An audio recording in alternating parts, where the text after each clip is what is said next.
श्री स्वामी समर्थ. कधी कधी आयुष्यामध्ये असा क्षण येतो की त्यावेळी मनामध्ये खूप गोंधळ असतो. प्रश्नांची गर्दी, विचारांचं ओझं आणि भविष्याची चिंता. त्यावेळी आपण बाहेर उत्तर शोधण्याचा प्रयत्न करतो, पुस्तकांमध्ये, लोकांमध्ये किंवा यंत्रामध्ये. पण ते उत्तर आपल्याला मिळत नाही, कारण की ते बाहेर नसतंच. तेव्हा मनामध्ये एक विचार येतो, स्वामी गुरूंचं एक स्मरण, एक साधं नाव, आणि त्या नावाचे उच्चार सोबतच मनातली गर्दी हळूहळू थांबते. जणू काहीतरी विशाल, शुद्ध आणि शांत आपल्यामध्ये उतरल्यासारखे वाटते.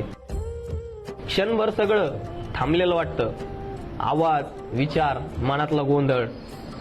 मनाच्या खोल तळ्यापर्यंत शांततेची एक लाट पसरते आणि त्या शांततेत काही न बोलता, काही न विचारता उत्तर देखील सापडून जातं.